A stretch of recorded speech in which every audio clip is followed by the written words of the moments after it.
My name's Emma Block.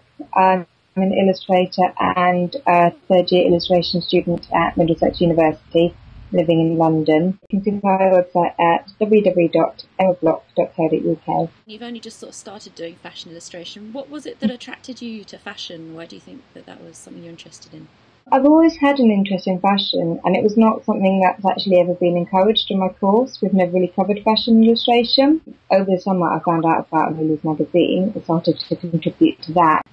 So that was sort of the first fashion illustration that I did, and I just really fell in love with it and really enjoyed doing it. You have a very sort of specific technique, which is really beautiful, of using sort of a lot of cut-out paper and stuff.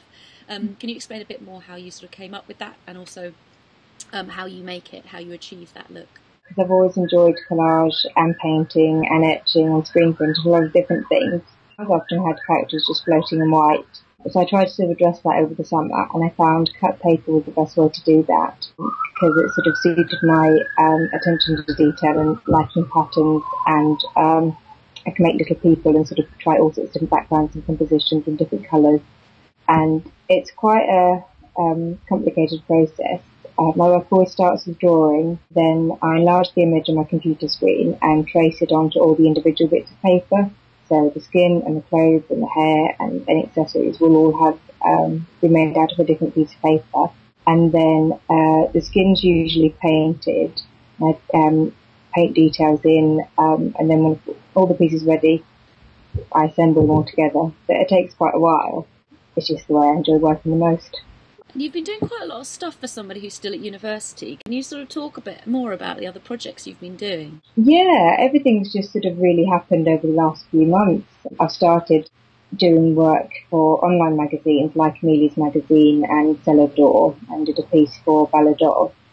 Just getting myself out there and a bit more confident.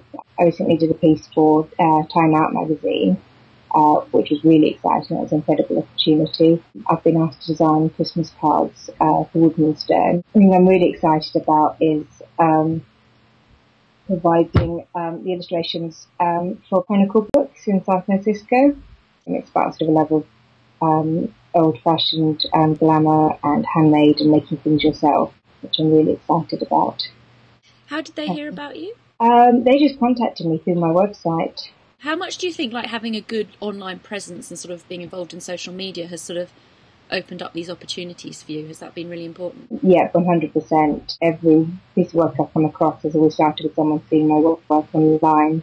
Yeah, to me it's really, really important to have an online presence.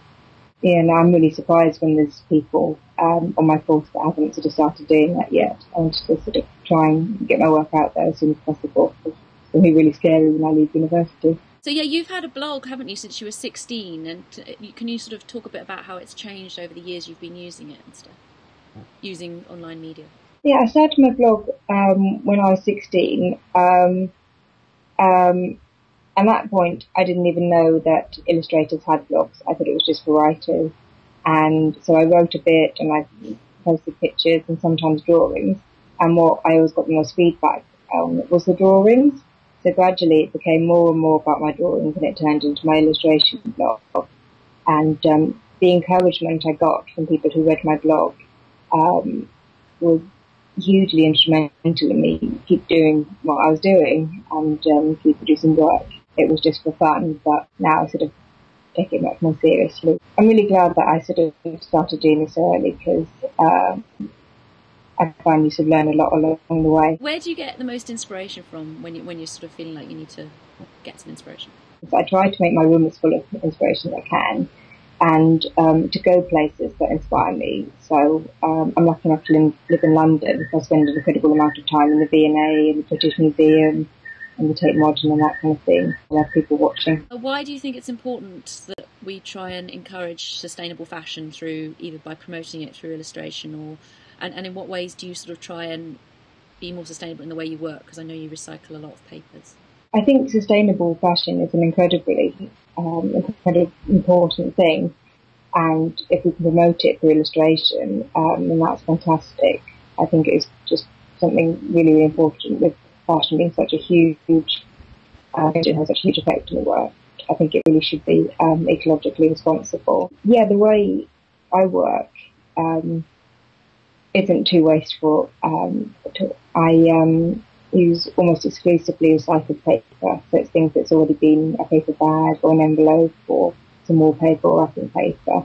And I sort of have huge collections of this recycled paper that I use.